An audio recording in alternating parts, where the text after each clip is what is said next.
Le pido al equipo que nos grabe para con mucho gusto saludar a nuestro queridísimo amigo, escritor, periodista, al queridísimo Ricardo Sevilla, aquí en Sin Censura. Querido amigo, te mando un abrazo. Yo sé que tú también, tú tampoco concuerdas con Gilberto Lozano muchas veces, pero pues ahora sí, en la parte en la de que son puros perdedores, ahí sí ya lo habíamos platicado tú y yo aquí en Sin Censura, ¿no? Sí, pues es una victoria pírrica ahí, embate que le da el señor Lozano a Xóchitl Gálvez. Desde luego que sí, estaba yo viendo la entrevista que le hizo a modo, por supuesto, Lord Montajes, Carlos Loret de Mola a Xóchitl Gálvez, y bueno, ella estaba hablando de que las matemáticas son muy importantes, y bueno, resulta que no podía contar del 1 al 5, porque en la entrevista, que yo creo que mucha gente vio, desafortunadamente porque estuvo en redes sociales, Loret de Mola le marca la pauta, le dice, son 5 temas. O sea, Carlos Loret de Mola le propone o le impone los temas y se los va contando. Se los va contando, ¿para qué? Para que Xóchitl no se resbale, para que no patine, porque ya sabemos que tiene memoria de teflón y desafortunadamente, pues ese personaje se presta ahí para hacer ese tipo de montajes, y le hizo esa entrevista a modo, y pues es patente que está rodeada de un grupo de perdedores. Ella misma está perdiendo en las encuestas. El propio Carlos Loret de Mola le dice, bueno, pues es que el asunto está más o menos perdido, y nosotros podemos agregar que además de que está perdido, está desangelado y completamente desbrujulado, porque Xóchitl Gálvez es la única, mi querido Toño, que no parece enterarse de que va mal en las encuestas, o a lo mejor está aferrada a seguir recibiendo el patrocinio del PRI, del PAN, del PERDERE, digo, del PRD y desde luego de sus patrocinadores en las mentadas organizaciones civiles, entre comillas, y desde luego, pues de los empresarios que quieren regresar a través de Xóchitl, porque pretenden que sea su títere o su polichinela, para que ellos puedan regresar y gobernar para sí mismos. Ese es el meollo del asunto. Pero sí, estoy en esta parte, desafortunadamente, querido Toño, de acuerdo con el señor Lozano. Oh, y mira, ¿qué te parece que recordamos otro momento infame de Xóchitl Gálvez al hablar de las matemáticas? Ella asegura ser ingeniera, pero tiene serios problemas al hablar de las equivalencias, de las unidades básicas de medición y también de las matemáticas. Aquí en otra entrevista, ya hace algunos meses, pues no calculaba muy bien un porcentaje de su empresa y hacía un planteamiento sin saber sumar bien, que sobrepasaba el 100%, hablando de partes iguales en un 130%. Vamos a ver, escuchar esto para que ilustre un poco lo que nos plantea el queridísimo Ricardo Sevilla. Yo he declarado absolutamente todo. Mi esposo tiene un depa desde que era soltero, es socio del 30% de la empresa, yo soy socia del 80% de la empresa, mi hija es socia del otro 20%. Qué barbaridad, mi querido Ricardo. Yo, mira, te soy perfectamente honesto. Yo no soy muy bueno para las matemáticas. Tú eres bueno para los datos duros, para la estadística. Yo soy pésimo para las matemáticas. No, obviamente las básicas, la suma, resta, la multiplicación, Pues la es que división. esa es aritmética elemental, mi querido Elemental. Toño. O No, sea, esa es aritmética elemental, no, no es álgebra, no es trigonometría, no es geometría, no, no, no. Es sumas, restas, divisiones, y le dio simple y sencillamente 130%. No es posible, o sea, no, está completamente desbrujulada. y además, mira, tú dirías, bueno, no se dedica a una, no, su carrera no tiene nada que ver con las matemáticas, pues ni modo, ¿no? Así pasa. Fíjate, en mi primera clase de periodismo en la Carlos Septién me la dio José Alfredo Páramo, a quien llegué a considerar en su momento un maestro y mentor. Y la primera advertencia que tenía una clase de ortografía era que los periodistas, por supuesto que necesitamos de la ortografía como del agua. Decía que si un piloto no sabe ortografía, mira, con que despegue el avión y lo aterrice, con eso es suficiente, ¿no? Eso al hablar de lo que es sumamente importante para nosotros, los periodistas, la ortografía. Para un ingeniero, las matemáticas son fundamentales, cualquier tipo de ingeniería. las matemáticas son fundamentales. Y que no sepas ni siquiera sumar exige mucho sobre su título, ¿no? La verdad es que ahí habría que indagar en algún momento de cómo es que se hizo de su título como ingeniera en la Universidad Nacional Autónoma de México, mi querido Ricardo, ¿no? O sea, no nos va a salir como Graue, que de pronto no va a aparecer por ahí cómo se tituló. Sabemos que mediante un plagio, cuando la pendejió, ¿no? En aquella ocasión, pero pues habrá que revisar qué materias llevó, cuánto sacaba en dichas materias, qué exámenes presentó, si los profesores guardaron las tareas, ¿no? Porque híjole, imagínate que contrates a una ingeniera así eh, y que te dé los resultados al estilo Xochitl Gálvez, ¿no? Sobre todo en una época de tecnocracia, Toño, donde estos tecnócratas neoliberales le ponen muchísimo entusiasmo y le dan bastante importancia al currículum. Entonces, Xochitl Gálvez, pues parece que se ha saltado las trancas, porque en efecto, ella es egresada, no sabemos por qué, de la carrera de ingeniería, pero se sabe, nosotros lo documentamos, que se trata de un vil plagio. Hasta el beligerante Marco Levario Turcot tuvo que salir a aceptar. Él, según hizo su investigación, se montó sobre una que nosotros ya habíamos hecho y dijo, bueno, pues sí, se tiene razón, es plagiaria, pero plagió tantito. Entonces, ¿qué le respondió la UNAM descarada? Bueno, no te preocupes, Xochitl, simple y sencillamente ponte a hacer otra vez la tarea, coloca las citas en el lugar adecuado y te la volvemos a recibir, no hay problema. Vaya caradura, pero es el momento, a pesar de que le dieron esa oportunidad, de que no lo ha hecho, no ha informado nada. Y bueno, pues ahorita con el señor que está como rector en la UNAM, pues no vamos a saber absolutamente nada sobre ese trabajo que le encomendaron a la plagiaria Xochitl Gálvez. En fin, no sabe nada, pero no es de extrañar, porque acuérdate también que Enrique Krause no sabe tampoco nada de matemáticas y él es un historiador, aunque estudió un diplomado en el Colegio de México, él se ostenta como un doctor en historia. Y bueno, pues de ingenieros estamos colmados. Hay ingenieros interesantes que sí saben escribir, fue el caso del periodista Vicente Leñero, pero otros completamente neoliberales. Fíjate, la Facultad de Ingeniería está dando mucho material neoliberal, personajes como Gabriel Said, como Enrique Krause, como Xochitl Gálvez, todo este grupo de ingenieros se está apoyando. Yo veía y con muchísima vergüenza, porque hasta me dio, como dicen aquí en mi barrio,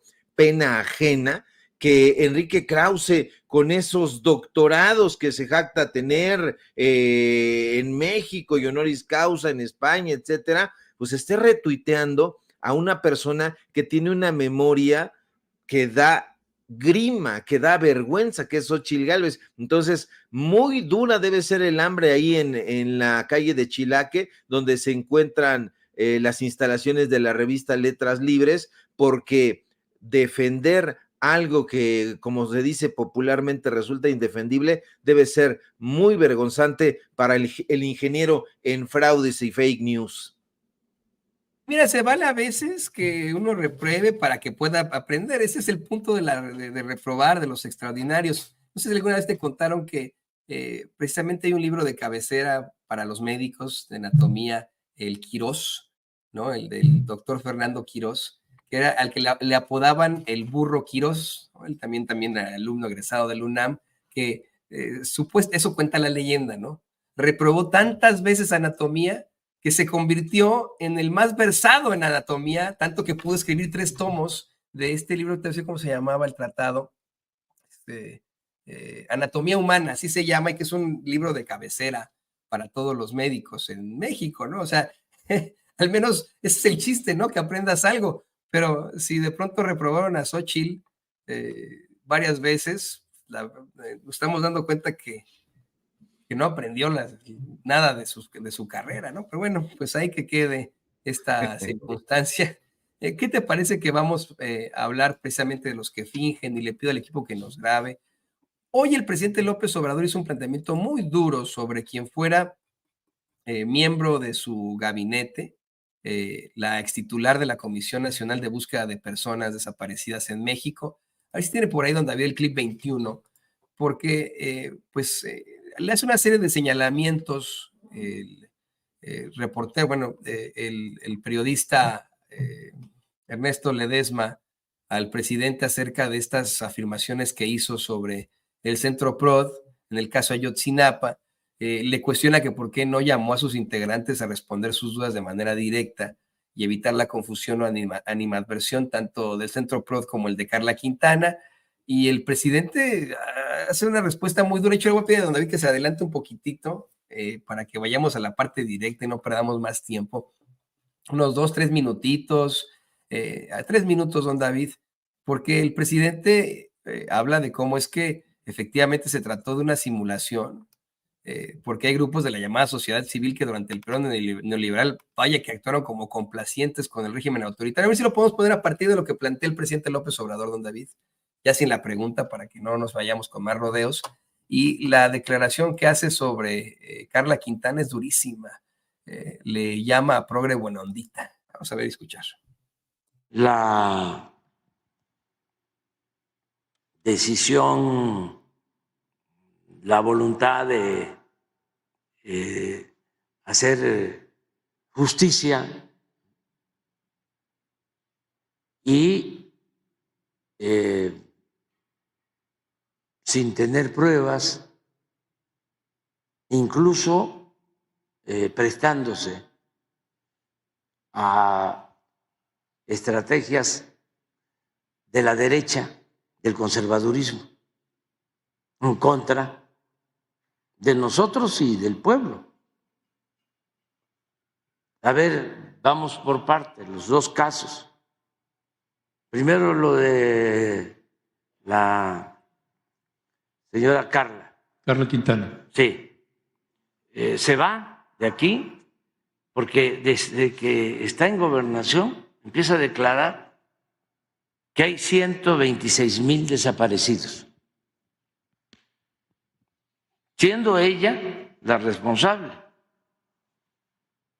y que además la mayor parte de los desaparecidos eran del gobierno nuestro, cuando nosotros no reprimimos, nosotros no desaparecemos a nadie, nosotros no permitimos masacres, no torturamos, nosotros somos respetuosos de los derechos humanos, es una convicción. Entonces, ¿por qué nos quiere igualar con los gobiernos de antes? Bueno, porque ella tiene una postura política, para mí conservadora y de derecha. Son como muchos ensarapados o que fingen, a los que llamo progres buena ondita. Pero que recontra, mi querido Ricardo, querido público consentidor. Estamos hablando de una ex miembro de su gabinete y la apreciación de pues el desempeño que habría tenido ahora que se convierte en un personaje ajeno a su gobierno. ¿Qué opinas de esto, Ricardo?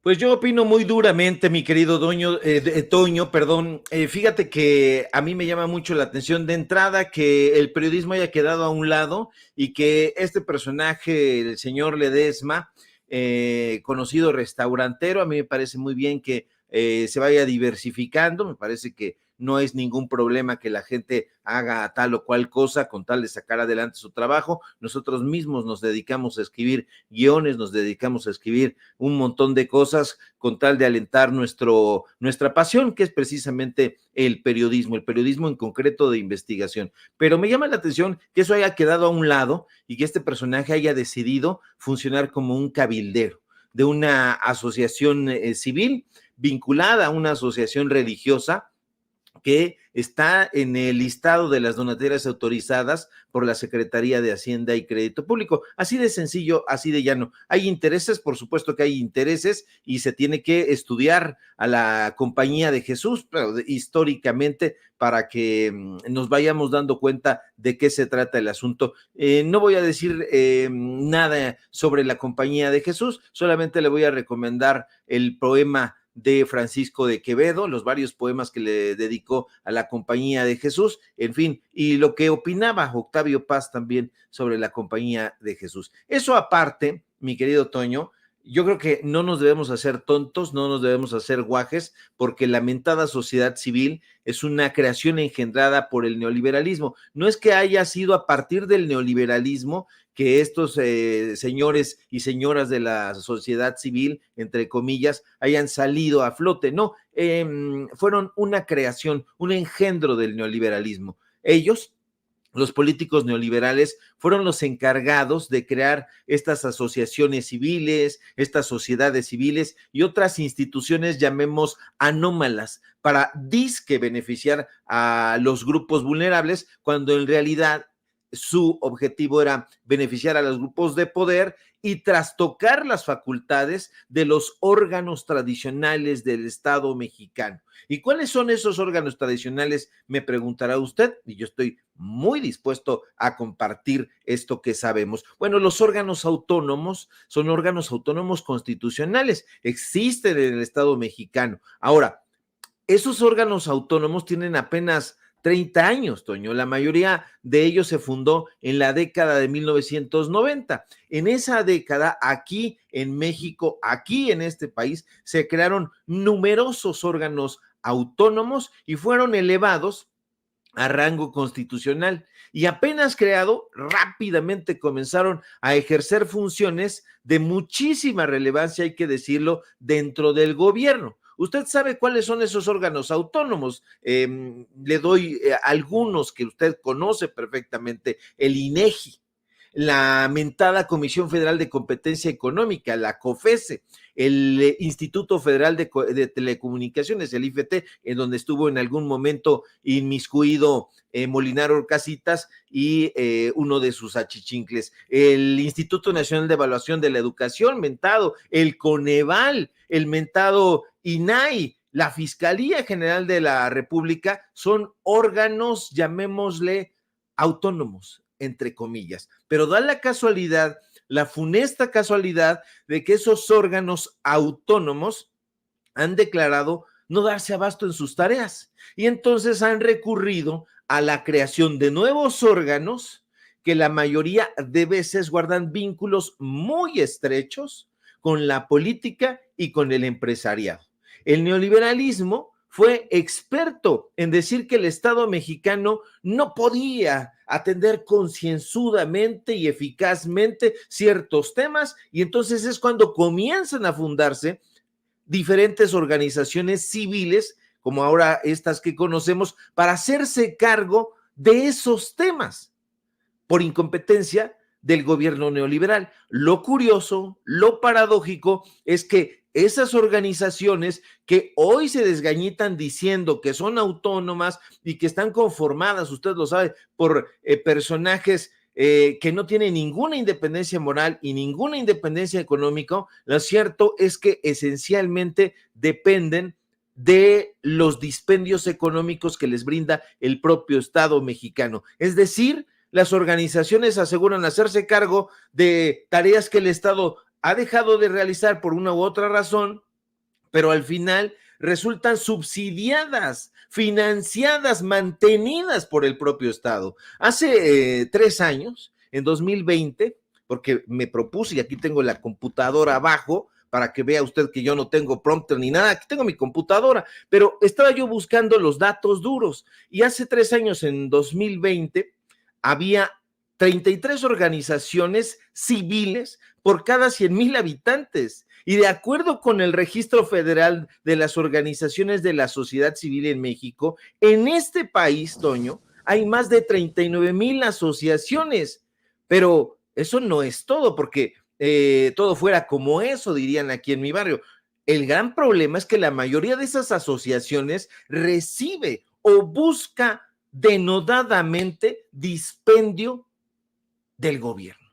Y ahí se encuentran las asociaciones civiles cuyo mayor anhelo, hay que decirlo, es convertirse en donatarias autorizadas para recibir donativos deducibles de impuestos sobre la renta, es decir, en asociaciones que no pagan ni quieren pagar impuestos y que precisamente por eso buscan afanosamente, a brazo partido, ese esquema. En 2020, continúo con los datos duros, de las más de 39,000 asociaciones civiles que le platico, el 21.7% contaba con ese estatus, con el estatus de donataria autorizada ante la Secretaría de Hacienda y Crédito Público. Le estoy hablando de diferentes figuras, le estoy hablando de las figuras de asociación civil o AC, pero también le estoy hablando de las mentadas instituciones de asistencia privada, de las famosas IAPS, y si no que le pregunten a Guillermo Sheridan, que él estaba presidiendo una de ellas. Aquí lo exhibimos. Estamos hablando también, Toño, de las mentadas sociedades civiles o SC. Estoy hablando también de las mentadas instituciones de beneficencia privada o IBP, o de las asociaciones de beneficencia privada, ABP, y todas esas figuras, Toño, tienen o buscan financiamiento del Estado mexicano, del gobierno federal, de los gobiernos estatales y de los gobiernos municipales, es decir, sacan el sombrerito y, discúlpeme usted, pero a ordeñar todo el presupuesto de donde puedan. Y ojo, las donatarias autorizadas son organizaciones civiles o fideicomisos, eso lo subrayo, fideicomisos, que pueden recibir donativos deducibles de impuestos sobre la renta, como le platico, pero los beneficios de esas donatarias autorizadas, Toño, son muy interesantes para ellos, muy leoninos para el pueblo de México, porque tributan para efectos fiscales como personas morales con fines supuestamente no lucrativos, pero eso de que son autónomas porque ellas lo dicen, porque ellas lo alegan, es un cuento absolutamente chino. Y yo te debo decir que conozco muy bien el tema porque en mis mocedades hicimos una fundación entre compañeros egresados de la Facultad de Ciencias Políticas y Sociales, hicimos una y nos metimos en un asunto donde era imposible salir si no tenías vínculos. Nos tocó a nosotros hacer esa fundación o pretender hacerla en los momentos de que se estaba fundando la mentada, valga la redundancia, Fundación Kimberly Clark. ¿Le suena? Sí, de Claudio X González. Entonces, todo esto es un tema que yo no sé, se debería hacer un reportaje, se debería hacer un documental, se tiene que conocer muy a fondo qué es lo que está sucediendo ahí en esas asociaciones civiles, en todas estas figuras, todos estos esquemas que se prestan, ojo, y lo digo con mucha responsabilidad y con muchísima pena, se prestan mucho, Toño, para el lavado de dinero. ¿Usted cree realmente que Ricardo Salinas Pliego, a través de Fundación Azteca, a través de la Fundación Electra, porque también hay una chingada Fundación Electra, ¿usted cree que el señor de la Fundación Best o de la Fundación Slim o de la Fundación Televisa o toda esta gente realmente está pensando en ayudar al pueblo de México, al prójimo? No, para nada. Eso es un cuento, es a lo mejor un poco alambicado de exponer, pero sin duda, mi querido Toño, se tiene que exponer.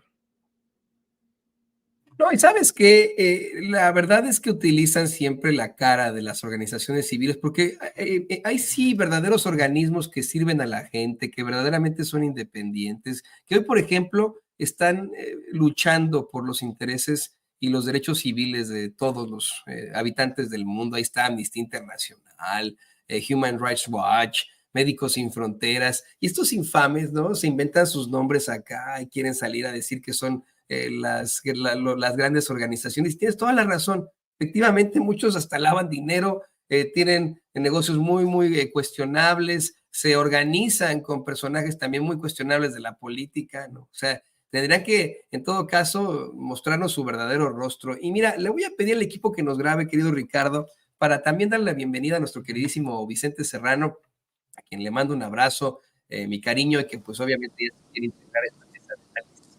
Vicente, ¿cómo estás? Te mando un abrazo. ¿Cómo estás, mi querido Toño? Te saludo a ti, saludo al maestro Ricardo Sevilla. Estoy poniendo atención a lo que dice el maestro, que creo que es importantísimo, la fiscalización de estas asociaciones civiles. Yo pregunto, ¿y qué piensan de las instituciones, de los órganos u organismos autónomos? ¿Deben de tocarse o no? Pregunto, Ricardo, pregunto, Toño, porque salió el ministro en retiro, podemos llamarle así, Arturo Saldívar, quien renunció recientemente a la Suprema Corte de Justicia de la Nación y ahora ya, como parte de este proceso de transformación, dice el ministro Saldívar, sí, las instituciones sí se deben tocar si son para mejorarlas. Vean y escuchen. Debemos elegir mediante el voto popular a las ministras y ministros de la Suprema Corte de Justicia de la Nación. Requerimos una corte que sea independiente del poder ejecutivo y del poder legislativo, pero también de los partidos de oposición y de los poderes fácticos. Requerimos una corte más cercana, más humana, más sensible a la gente. ¿Cómo podemos lograrlo? ¿Cómo debemos elegir a nuestras ministras y ministros? Todo está abierto a debate. Avancemos hacia la mejor solución que nos permita arribar a la justicia que merecemos, que soñamos y a la que aspiramos. No te dejes engañar, las instituciones sí se tocan cuando es para mejorarlas en beneficio del pueblo de México. Pues seguramente este mensaje que circula en redes sociales del ministro Arturo Saldívar ya como parte de esta campaña de apoyo a la doctora Claudia Sheinbaum hará rechinar a muchos, y mi querido Ricardo, pues las instituciones sí se deberían de tocar, no como aquellos que gritaban el INE no se toca. Claro, el INE se tiene que mejorar, el INAI se tiene que mejorar después de todo lo que ha ido saliendo, la ropita sucia. Pues claro que la Suprema Corte de Justicia de la Nación merece también una revisión desde abajo, desde el pueblo. Abonando a lo que estaban platicando tú y Toño, querido Ricardo. Sí, por supuesto que se tienen que tocar, querido Vicente, se tienen que tocar porque efectivamente tienen que cruzar por un proceso de mejoramiento. No es lo mismo el Instituto Mexicano del Seguro Social que se fundó a este Instituto Mexicano del Seguro Social, que en este último sexenio ha avanzado muchísimo, y pueden salir sus detractores y decir que el instituto está siendo carcomido en la actual administración. Eso no es cierto, eso es una mentira. Hay que recordar cuando esa institución era realmente potente. Estamos hablando de la época de Punzo Gaona, antes de Genaro Borrego Estrada, cuando era una institución que incluso tenía un estadio de béisbol. La gente se acordará que vive aquí en México, en la Ciudad de México o en algún otro lugar, que había el estadio de béisbol, donde ahora actualmente están las instalaciones de un grupo corporativo del famoso Parque Delta. Ahí se encontraba el estadio del Seguro Social. Tenían incluso dos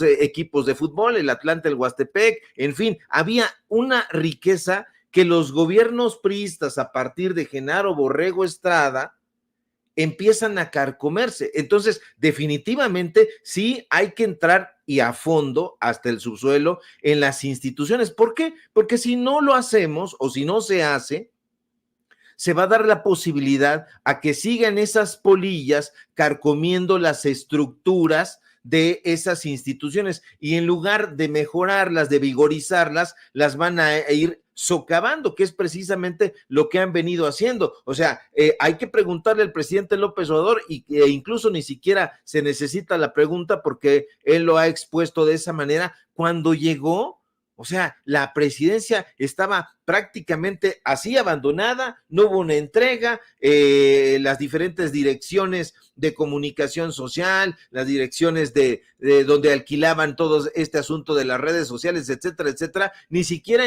entraban en contacto con ellos, porque todo era a partir de cabilderos. Entonces, ¿qué hizo el presidente López Obrador? Pues tocar esas instituciones. Si no, imagínate, vas a hacer entonces como Felipe Calderón o como Vicente Fox, que el PRI funda ciertas instituciones y estos personajes no las tocan para nada, sino solamente caminan sobre ellas. Mira, pasó con la fiscalía y con el famoso INAI. Fueron fundados, son una creación de Felipe Calderón, fueron fundados en 2014, en 2014 recibieron su autonomía. Es un choro, mi querido Vicente.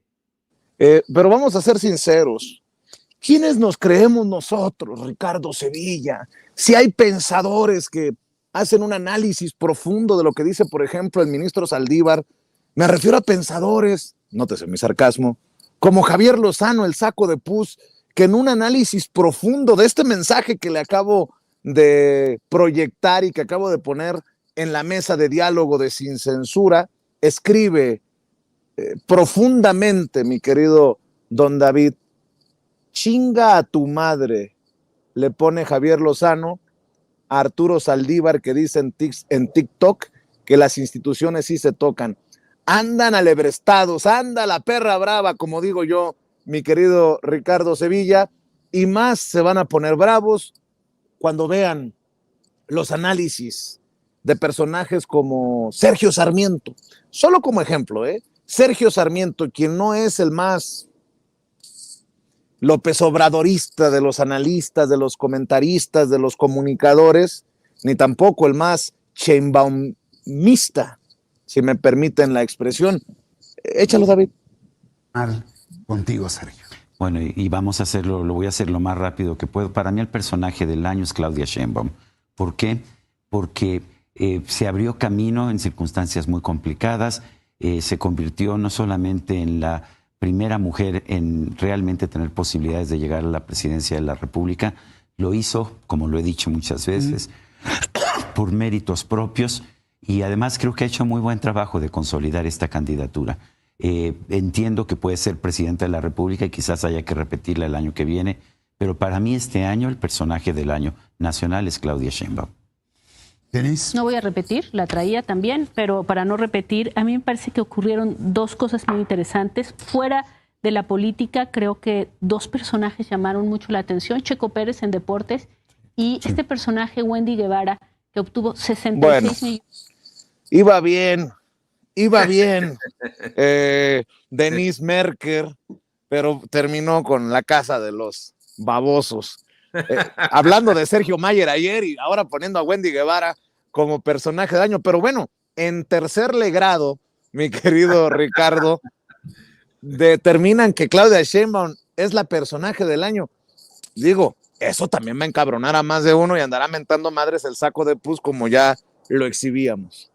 No, yo estoy decepcionado, mi querido Vicente, porque fíjate que cuando iba yo en la facultad, en la carrera de Ciencias de la Comunicación, nos hicieron que estudiáramos la teoría general de sistemas, que leyéramos a Karl Otto Appel, a Jürgen Habermas, que leyéramos a Marshall McLuhan, y bueno, una filosofía de la comunicación bastante concienzuda, y métanse a estudiar esto y aquello, y bueno, ahí estábamos desesperados porque decíamos, no, en el momento de llegar al periodismo nos vamos a topar con personajes que estudian, que piensan, que conectan su cabeza con su lengua, que son difíciles de vencer en un debate, y nos salen con la casa de los babosos. Nos sale este señor que yo no soy sheinbaumista, ni sé de nada, pero quiero cantar un poquito desde el corral de Televisa para ver si me dan un poquito de maíz, porque ya ve usted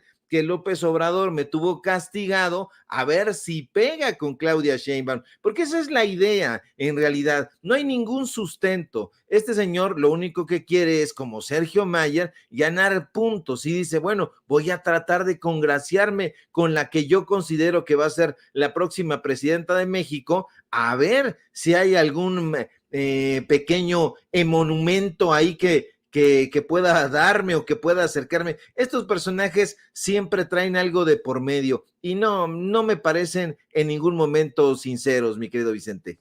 Y para cerrar, maestro, si me permites, ¿qué me dices de Germán Martínez, otro de los grandes pensadores de México?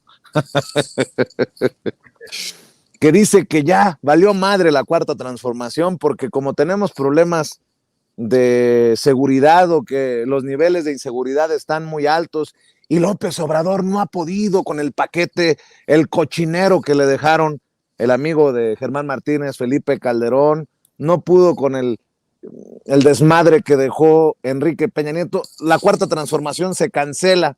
Te digo que estos grandes pensadores de la oposición andan muy alebrestados. Échalo, David. El tema de la seguridad está claro, lo dijo él. Sin seguridad no hay cuarta transformación. Pues ya no hubo cuarta transformación porque no hay seguridad. Dijo que con atacar las causas de la violencia se iba a acabar la violencia. Ni se acaba la violencia ni se atacaron las causas. Dijo que con Jóvenes Construyendo el Futuro se iba a acabar la violencia porque iba a haber oportunidades de trabajo para los jóvenes. Pues no es cierto. Y no es en Guanajuato. Los muertos, ya déjenlos de revictimizar. Los muertos no tienen partido.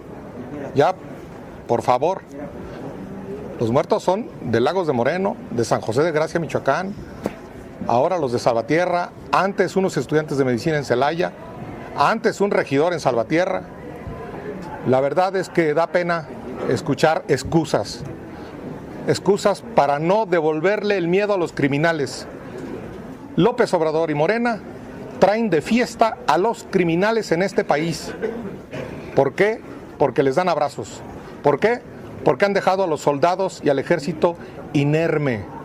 ¿Por qué? Porque traen a las Fuerzas Armadas haciendo trenes, haciendo obras, cuidando aeropuertos y no cuidando a los mexicanos. Necesitamos devolverle el miedo a los criminales que la 4T les quitó. Les quitó el miedo a los criminales. Así. Fíjate, mi querido Ricardo, que voy a hacer un gran editorial profundo. Cuando escucho a este culero, perdón por el exabrupto, diría el maestro Ricardo Sevilla, es que pienso que no estamos exagerando cuando advertimos, cuidado con los Erubiel Ávila, cuidado con los Alejandro Murat, cuidado con los Rommel Pacheco, cuidado con los Sergio Mayer. Este culero llegó a ser director del IMSS y se dio el taco de decirse miembro de la 4T y terminó chafeando, terminó apuñalando al presidente. De hecho, mañana me doy la vuelta a la mañanera a ver si el presidente me da la palabra, mi querido Ricardo Sevilla, y poderle plantear al presidente sin afán de confrontación y qué voy a saber yo de estrategias políticas. Pero él, después de un planteamiento que le hice en Hermosillo en la mañanera, admitió que los grandes errores eran Germán Martínez y Lili Téllez. Además, creo que también mencionó a Carlos Ursúa. Así que lo dije y lo sostengo. Cuando oigo a estos culeros, es que te das cuenta que sí hay muchos culeros que se quieren colgar y que hay que tener cuidado porque pueden dar el lilitellazo, chafear, como lo estamos viendo. Pero apaguen las luces, apaguen las cámaras, vámonos a comer. La cuarta transformación se cancela porque dice Germán Martínez que ya valimos madre, mi querido Ricardo Sevilla. Bueno, y sigue cobrando desde una curul a la cual llegó a través de un partido, el partido Morena, que lo dejó entrar. Ese es precisamente el meollo del asunto, que el pueblo de México está persuadido de que quiere un cambio, de que quiere una auténtica transformación. En este gobierno todavía hubo muchos personajes, y lo denunciamos una y otra vez en este espacio, que estaban y que están todavía pecho tierra y están cobrando de esta cuarta transformación en la Secretaría de Cultura, en el Canal 11, en fin, en muchos lugares están estos personajes y que sirvieron y siguen sirviendo a los golpistas, y sin embargo ahí están enquistados y quieren continuar ahí y dicen, bueno, ahora que ya se vaya el presidente López Obrador, que es muy arrojado y que sí nos quitó el miedo, porque dice Germán Martínez, es que López Obrador le quitó el miedo a los criminales. Bueno, sí le quitó el miedo a los delincuentes de cuello blanco, tanto que ahí está este personaje despotricando. ¿Cuándo se iba a esperar que Germán Martínez iba a despotricar en contra de algún gobierno, en contra del gobierno de su amigo Felipe Calderón? Nunca en la vida. ¿Cuándo se iba a pensar que iban a despotricar en contra de los asuntos culturales como despotrica este personaje todo el tiempo? Nunca, porque ahí estaba Consuelo Sáizar al frente de la cultura. Entonces, este tipo de personajes solamente están pegando. ¿Por qué? Pues porque quieren regresar al poder. A lo mejor todo se reduce a eso, a ese anhelo incansable, infatigable de personajes que ya no reciben los millones que solían recibir en los anteriores gobiernos, y todo desafortunadamente se reduce a eso. No hay una auténtica preocupación por el estado de cosas, por cambiar. No, o sea, este señor dice, tienen al ejército cuidando trenes, cuidando a la población, pues eso es lo que debe hacer. ¿Qué quisiera Germán Martínez? Que el ejército mexicano estuviera en una guerra cruenta, tal como la protagonizó Felipe Calderón, alias El Borolas, precisamente debido a que se disfrazó de un soldado de pacotilla. No, el ejército es pueblo uniformado. Yo coincido plenamente con esa frase, porque creo que el presupuesto del ejército mexicano, de las Fuerzas Armadas, es ayudar, es colaborar, no andar armado por ahí atrapando a malandrines, porque de ser así, los primeros que deberían de temer serían estos criminales, estos delincuentes, estos plagiarios de cuello blanco, mi querido Vicente. Pero después andan gritando en el Senado o en la Cámara de Diputados, no a la militarización, pero hay que guardar estas declaraciones de Germán Martínez para restregárselas en la jeta. Cuando grite no a la militarización, pues pide a los militares para que le den miedo, le metan miedo a los criminales.